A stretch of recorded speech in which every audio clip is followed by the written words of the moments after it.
Today, the biggest news comes from the Caucasus region.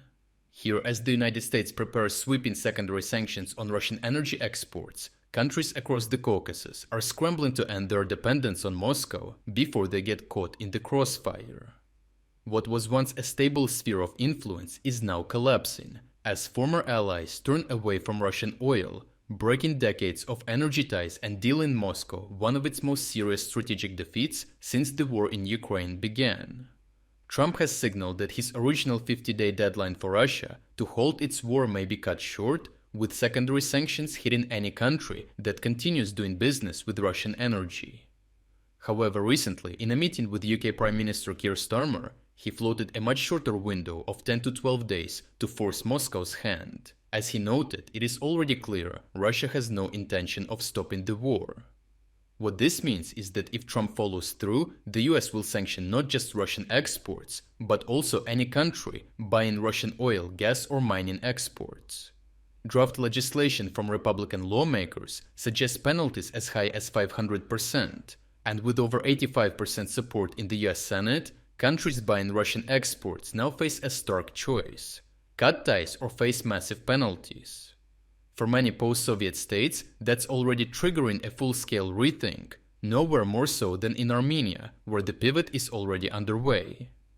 The government is nationalizing its power grid, stripping control from a Russian-Armenian oligarch under criminal investigation, and transferring ownership to a state agency.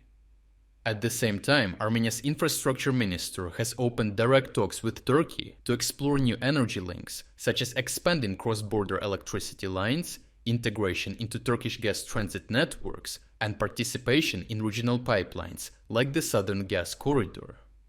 By moving forward with the deal, Armenia would not only sever its last major energy ties to Russia, but also block one of Moscow's few remaining land trade routes into Iran.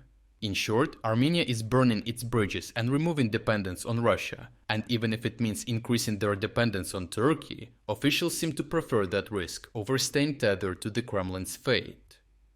Azerbaijan's strategy, both about breaking ties and removing Russian leverage, especially after recent Russian troop redeployments, serves as a warning to Baku. Azerbaijan is investing in sustainable aviation fuel, hydrogen and wind corridors, positioning itself as an international green energy hub, tying itself to Western markets by aligning with European climate policies like Refuel EU. This also opens doors to institutions such as the European Bank for Reconstruction and Development, which has already directed 80% of its Caspian investments toward Azerbaijan.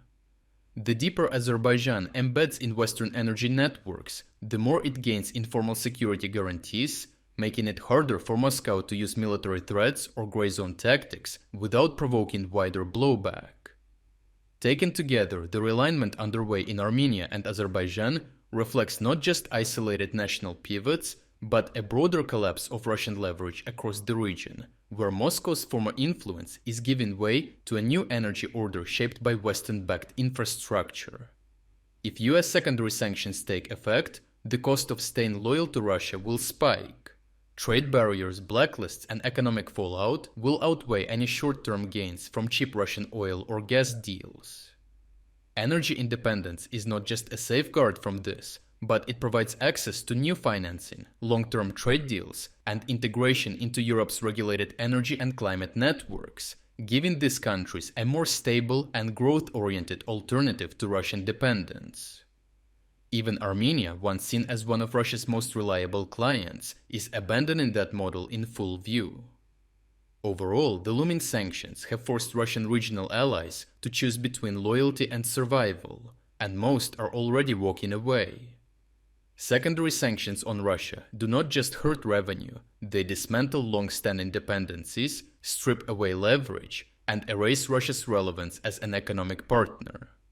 With Armenia pivoting toward Turkey and Azerbaijan embedding itself in green energy links to the West, the post-Soviet energy web is collapsing fast. And as these governments rewire their economies, Russia's role in the region is shrinking from indispensable partner to expendable liability.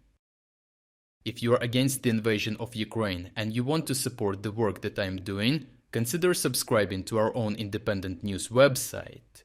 Here you can find our exclusive strategic insights, comprehensive overviews of all fronts, and regular tactical analysis videos. By subscribing, you will not only show your support for this channel, but also help and defend independent journalism.